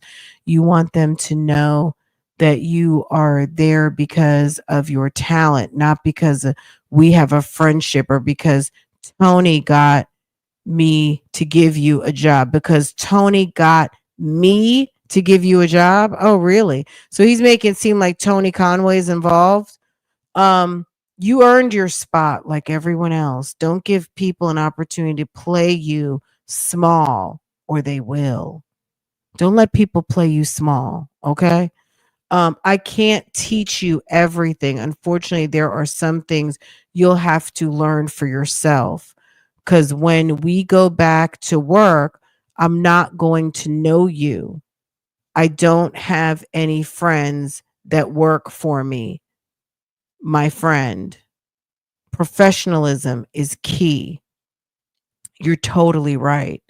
I hope you got I hope you got it, my friend. That makes total sense. I just watched the behavior of everyone around me on set. Yeah, I will. Just watch the behavior of everyone around me on set. Yeah, I will. Don't want to give anyone that opportunity because work is work. Oh, okay. I got to see what this guy looks like. What is his name is Derek Dixon. I got to see his picture. I cannot. I cannot. Derek Dixon.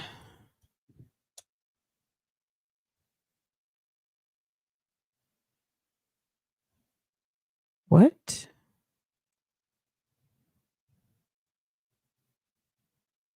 Is this the guy? Hold on. Derek Dixon, the Oval. He's a white guy?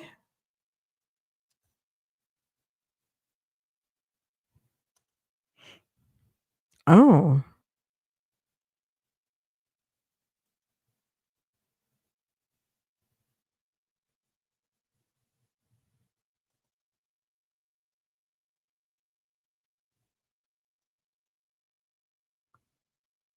hold on. Let me see.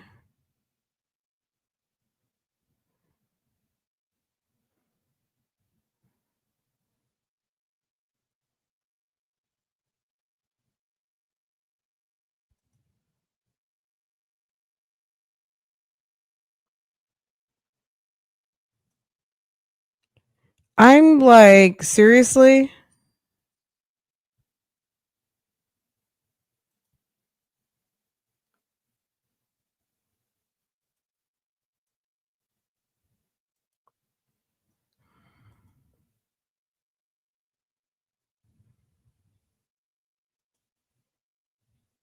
Mm, okay.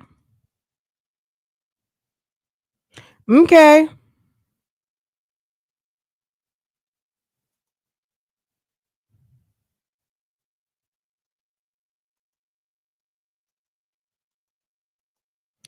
I He said he wanted biscuits and BJ. Okay. Tyler Perry noticed him though. Did you guys see the picture? Hold on. Let me run my thing back. I'm like, he's not even like hot. You know what I mean? Like, you know, he's not giving hot to me, but not my problem. All right, let's see what's going on here. I want to make sure you guys saw. Thank you for dropping your member milestone Sagittarius vibes. Thank you guys. You guys are so sweet. Thank you, all of you guys who've been dropping your milestones. Okay, hold on a second. Miss Piggy Braxton, milestone. Hello. This is too merch. Sagittarius vibes. I remember him from from the short time I tried to watch the show. P just loves your Rihanna voice. Child wonder who's getting sued next. All of the things. Ciao, ciao. Okay. Girl. All right, let me see. Did it just Okay, you guys saw the pictures. I see it now. Okay. All right. Minding my business. It's the use of Medea's picture for me. I had to. When am I going to be able to put up another Medea picture over here? Okay. Where are we? We're not even all the way through, guys. We're going to have to, because we have a special guest at 2 o'clock. Um, and I want to make a sandwich. I'm going to give this about 15 more minutes and then take a little break because we've got a friend. We have a bougie gang friend coming to see us. Um, and we're going to talk some Nesto. Let's see what's going on here. Thank you, KK Scorpio. TP only saw his little tight booty and was sprung. I mean, look, as a gay guy, there's nothing wrong with seeing, like, as a human, there's nothing wrong with like meeting and seeing someone that you like, right? You know what I'm saying? Um and I get it. If Tyler's gay, I'm still stuck on, I thought he said he had a fiance. That's what I want to know about. Like, Tyler, are you gay or not? And it's not like he's obligated to tell us. There's people out here that are gay that never have to like say, "Hello, I'm gay." Like, everybody doesn't have to make an announcement. Everybody doesn't get up and make an announcement like, "Hi, I'm heterosexual."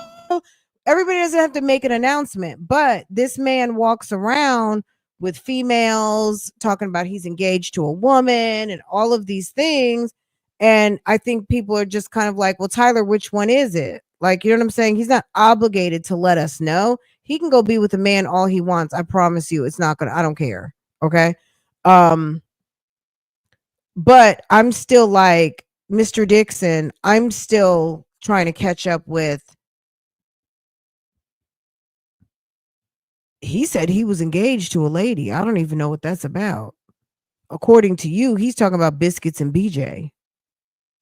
So can you get us caught up, Tyler? Because people trying to I don't know if this is a grandiose effort to get him out the closet, but it's one of those things that if that is you, Tyler, just you know what I'm saying? Get out the closet and then people won't have to drag you out, okay? Yes, I think that he tries to pretend like he's got a female, like a lady friend or something, okay? Girl, biscuits and BJ, okay? I don't think so yet. We'll keep our eye on it. Um, hold on. Where are we? We're on page 17. All right, let's do like two more page. We're going to finish these two pages up and then we'll finish this up tomorrow. We'll finish our Tyler Perry Storytime lawsuit tomorrow, okay? Cuz we're going to talk a little bit of Nesto at 2 o'clock, okay? Speaking of which, I feel like I should check the docket.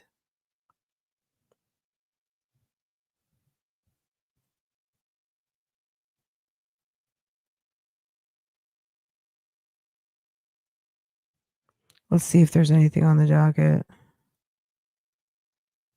What's today's date? June 18th. Okay. Let me see what you guys are saying. I remember him for a short time tried to watch. Okay. Okay, come on now, ma'am. You never heard. No, I'm not saying I never heard of Down Low. I'm just saying, and like I said, he doesn't owe us any explanation. I'm just saying, I, okay. So you're saying maybe he's bisexual and he's living a double life. Okay. All right. Okay. Okay. I get it.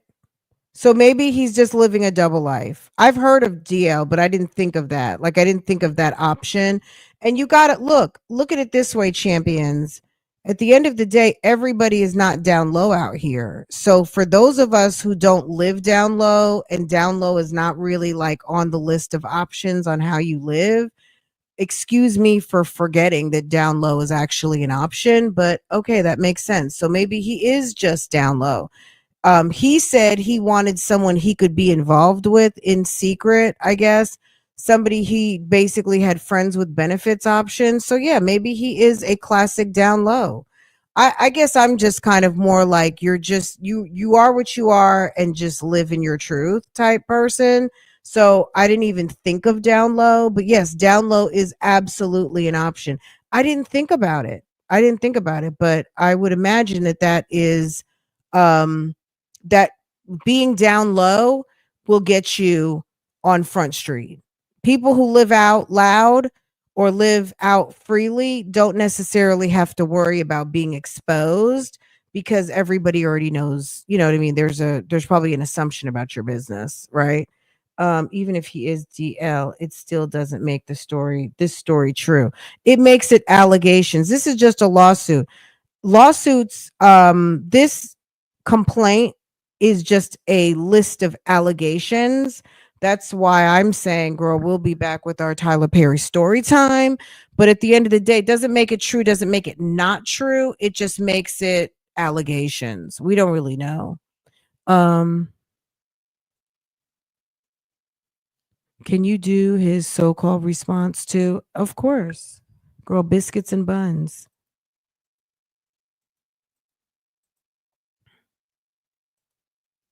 All right, let's keep going just a little more. Okay, did we read this part? Yes, we read that part. Okay. Let's get to right here. Despite the advances, Dixon continues to act professionally. Oh man, I got rid of the picture. Well, no I didn't. Hold on.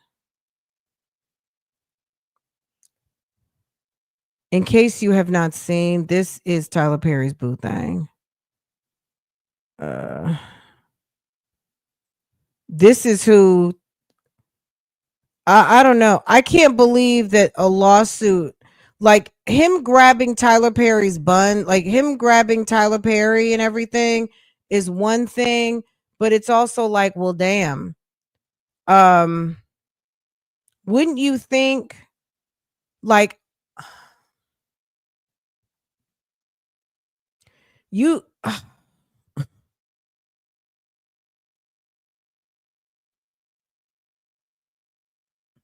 oh, okay. Your firstborn was born on Juneteenth. Beautiful.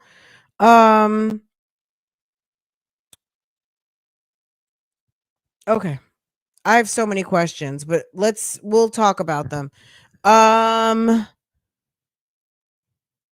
I don't, you know what I mean? Like this seems to be going on for a minute, right? This seems to be going on for a minute. Despite his advances, Dixon continued to act professionally and continued to tell Perry he was not sexual.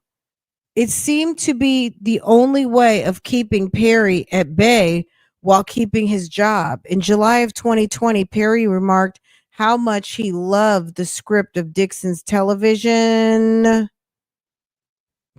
series called Losing It and exclaimed that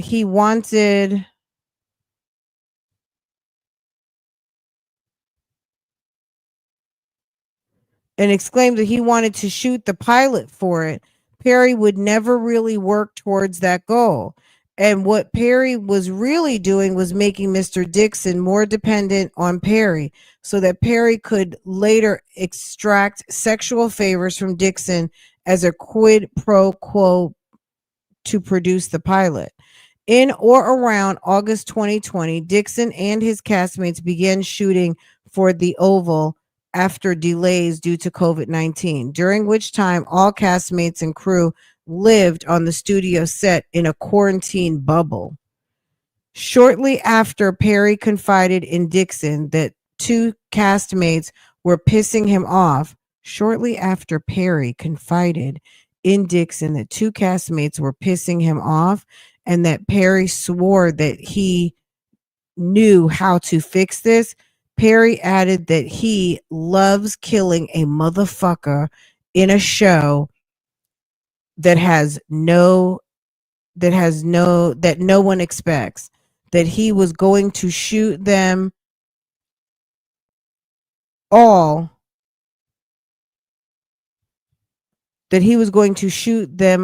shot and kill them mofos characters, referring to killing off characters in the Oval played by actors who Perry wanted to retaliate against.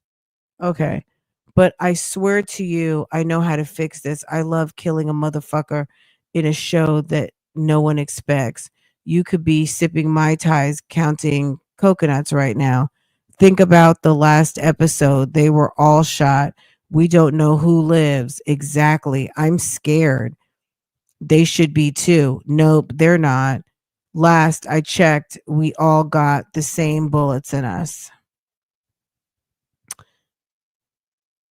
More importantly, Perry stated in one text message, I may need to shoot the shot out early, which Dixon understood to mean that unless the actors knew they were going to die and that their time on the show was over. Okay. Understood that to mean time on the show was over. They wouldn't change their ways. Perry was going to film the shootout early so the actors would be more submissive to Perry's requests. Perry intentionally made these comments to instill fear in Dixon. Dixon now knew that he would lose his job if Dixon did not play ball with Perry's sexual harassment. I almost feel like, this is just my opinion, that potentially he may have had more than one or two things going on. What if Tyler Perry was talking to everybody on this? You know what I mean? He had everybody living in his dormitories at the studio. How do we know that he wasn't talking to more than one person? He could have more than, somebody could be reading this now and thinking, well, damn, I was screwing him, or I was giving him biscuits and BJ. Perry intentionally made these comments to instill fear in Dixon. Mr. Dixon knew that he would lose his job if Dixon didn't play ball, or maybe let Perry play with his balls, more like it. Perry had been setting up. Dixon was now fully reliant on Perry for his income, hope, and future aspirations. Perry made it clear that Dixon was not to disclose the relationship to anyone else, and that Dixon was aware that Tyler Perry would kill him off the show for good, thereby ending his career if Dixon got on Perry's bad side. To top it off, Dixon already knew that his career was shot 4 times at the end of the season, but the shots might not be fatal. In July of 2020, Perry read the script of Dixon's pilot and told Dixon that he loved the show so much he wanted to shoot it. He wanted to shoot the pilot for it. Dixon did not know that Perry never intended on shooting the show. So is he acting like Diddy with Cassie and her 10 albums? Okay.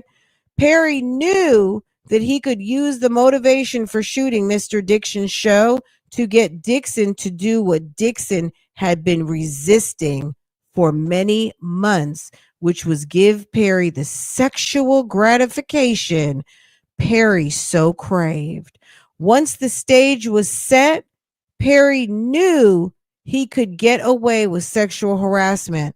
During the filming of The Oval 2020, Perry engaged in a severe and persuasive tirade of sexual commentary, but not limited to that Dixon liked being choked.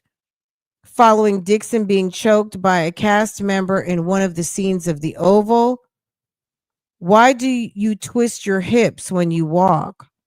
How can I get a day of Dixon? He said, how can I get a day of Dixon? Ew. When will you be thick again? I love how I feel right now, but I don't like being horny. Oh my God. I feel sorry for the first person who flirts with me. I feel sorry for the first person who flirts with me. This is what Tyler Perry is saying to be cute. You got to be kidding. I've been trying to put that energy somewhere else, but everything is in sexual on this stuff. That snake across the table made me think of Anaconda, in which she references intercourse with male genitalia symbolized by a snake. Ew. I will gladly choke you right now, referring to Perry's desire to choke Dixon in a sexual way. He wanted to have a freak off with him. A suggestion that Dixon should get braces behind his teeth. A suggestion that Dixon should get braces behind his teeth, but that plaintiff would have to give up BJ's and that it could be dangerous for Dixon's partner, especially if they're not circumcised. That's when you were thick, Derek, fun, Derek, drunk, Derek, before COVID, Derek. I miss him just without a butt. And thick Derek would have worked them pants out. Ew. Ew, Tyler Perry. Perry also photographed Dixon's buttocks while on set and sending pictures to Dixon. 2 text messages of many show Perry was jealous of seeing Dixon with other men and that Perry describes Dixon as so beautiful. Wow. Hold on.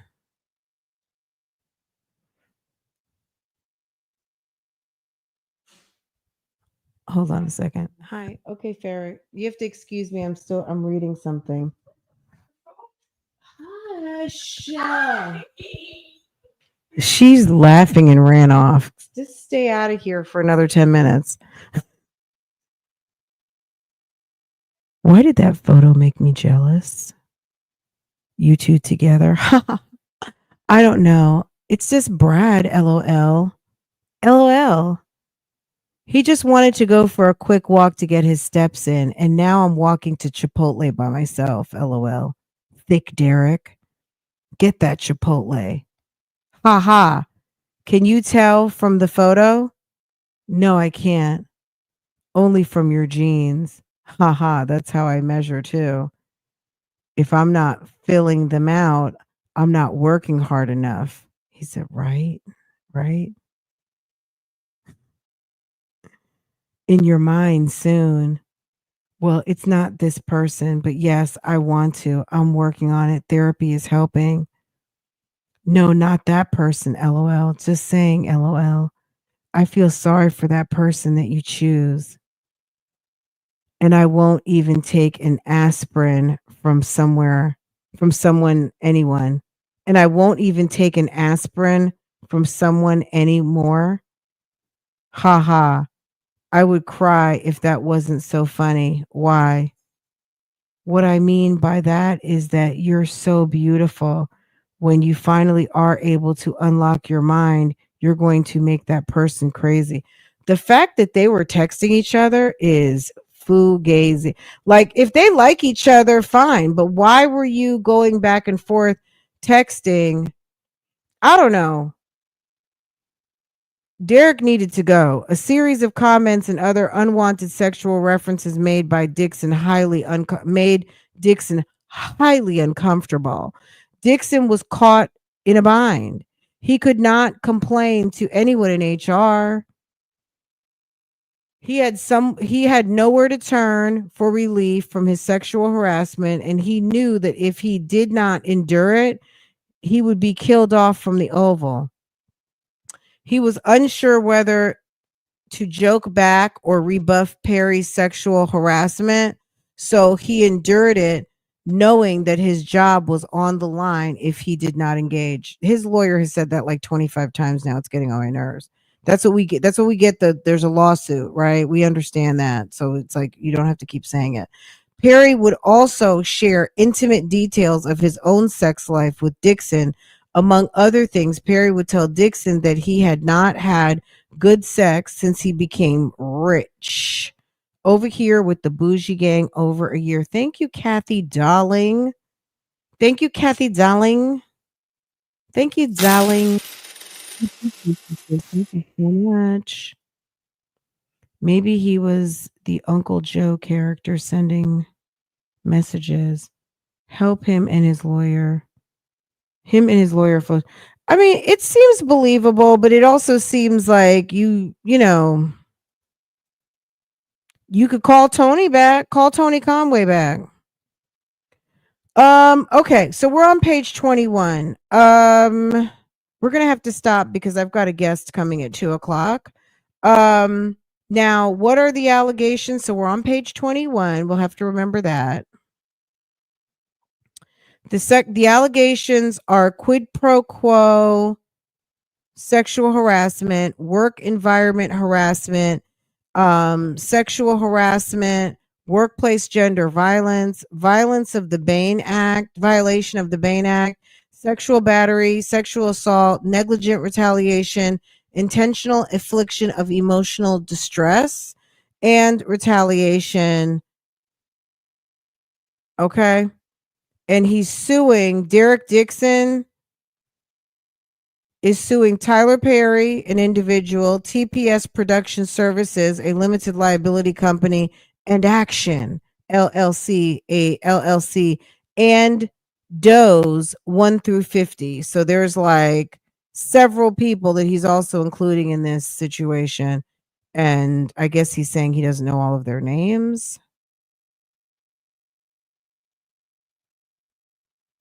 Hold on. This is the one that made me laugh. Why did Tyler Perry? Hold on. Where's the one with his picture? Girl, look at this picture of Tyler Perry and his Wave Runner. I know he didn't send that picture trying to act like that was cute.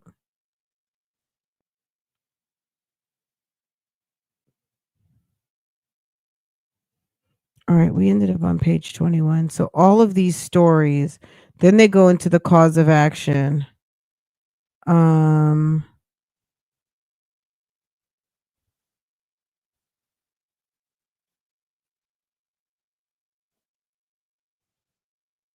right, we'll get into this tomorrow. Anyway, we're leaving off on page 21. We'll come back to it, okay? Cuz this is long. Y'all, this is a mess. Okay? This is a mess. Tell me what you guys think. Maybe we'll talk about it in the next hour. I think we wanted to talk about Nesto, but we might talk about this a little bit too. This is, you know what I'm going to say though, despite the salaciousness of everything, this is nothing new. That someone's being sexually harassed on the job right now. Okay, period. Like we know this, right? We're all grown-ups here. We know somebody right now is being sexually harassed. Someone's being propositioned. Someone unfortunately is being groped. Somebody is not able to quit their job because they have rent to pay. They have to come into the work. Someone is being harassed right now. Somebody has a hostile work environment. Somebody is putting on their uniform and going right into the office, and it doesn't make it right. This is I'm just saying this is nothing new. This happens all day, every day in numerous work environments. We're just happening to hear about this particular situation with Tyler Perry. Okay. Okay.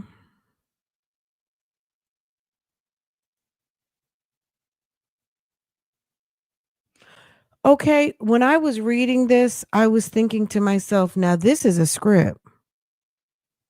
This right here. This is a script. Tyler Perry, you sure to make this. The whole COVID thing, the rich guy with the dormitories over at his film studio, everybody living together during COVID. The boss is over here sexually harassing men, maybe females too. Maybe they got a little swimming pool and a cute chef. Okay, there could be so many different angles to this story, Tyler. Okay? It happened to you, Jay Blake. I had a hostile work environment situation myself, okay?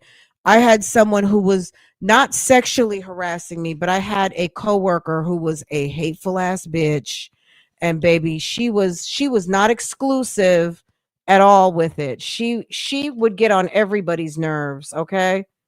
And she was on vacation, baby. She went on vacation. She was under investigation, and then she took her ass on vacation, and she came back from vacation. We It was right after Thanksgiving. I hope that her crazy ass is listening right now.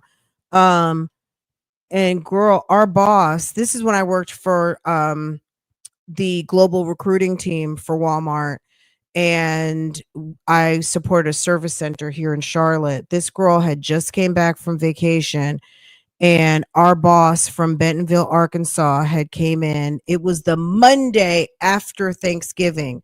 Who's coming on the Monday from Arkansas, which means she had to leave her family Sunday night to fly into Charlotte, right? And here's our boss, and it's like, oh, what are you doing here? She's like, oh, I have to handle, we're gonna have some meetings and we're handling a few things, da, da, da. Girl, we knew. And then security was in the suite, so the HR suite. I was on site with the business that we supported, and then of course it's the business's full HR team. Why were there like four security people there? So our plain clothes security were all there, and it was just kind of like something is happening. And ma'am came in late. She got to work, I don't know, that day. I think she came in like, it was after we had our morning meeting, because if you're ever a Walmart alum, no matter where you're working, they huddle every morning. So you could be in corporate, you could be working in a store. It is part of Walmart culture to huddle in the mornings. So we had our morning huddle, and ma'am came in after the huddle. Baby, she barely got a chance to put her bag down. It was like, can you come in here, please? And she did. And she was escorted out like 10 minutes later. Man was fired, thank God. But yeah, she was a mess, and it took a minute to fire her. But once the investigation kicked off, and it wasn't just for me, it was multiple others. She was just a mess, period. And she was doing all kinds of crazy shit on top of using, she went into our like PeopleSoft. So if you guys know like the like your employee management system, where you're managing people's pay, their promotions, the whole entire back office. She accessed PeopleSoft to gather information that she was not privileged to about coworkers, and not on people's cases that she was actually working on, like people's files, employment files, right? So she was accessing information. Anyway, yeah, she got fired. So yeah, I've been in a situation personally where that, um but yeah, it's pretty crazy. But yeah, there are people who are crazy at work. Absolutely. So this is not a surprise to me. Anyway, guys, I'm going to let you guys go. We will finish this up. Make sure to hit the thumbs up for me. If you're on the replay, we will finish this up later. This is the Tyler Perry story time. We are reading the $260 million. I would like to know if there's any sort of any point in this lawsuit where they justify this $260 million, because that's a lot of money, and I'm not hearing $260 million of damages. But I don't know if you can put a price on, sexual harassment, but $260 million is a lot of money. It's horrible being in a room full of men acting like teenagers, trying to look down your shirt or looking at your boobs, looking at your butt. Yes, all of those things. Absolutely. It's very disrespectful. I'm not hearing 260 either.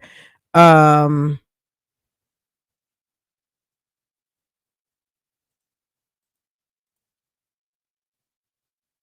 I was a dental assistant as I worked as a dental assistant, and the dentist sexually harassed me daily.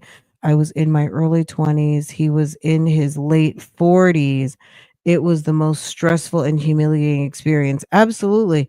Um, because when people are looking at you funny, you're kind of like, wait a second, is this actually happening? First, I think as a woman, you have to kind of like, is this happening?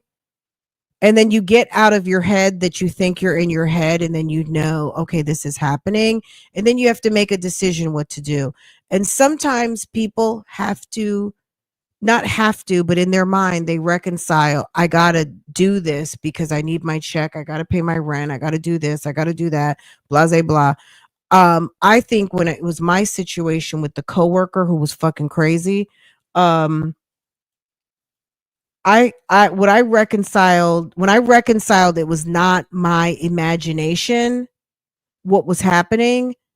um I refused to allow myself to be run off by my job. You know what I'm saying? I refused to allow this woman to try to take my spot, because that's what she was trying to do. Because little did I know, um which was a part of the culture there. So she had interviewed for the job that I got, and instead of offering her my position, they offered her a lower position.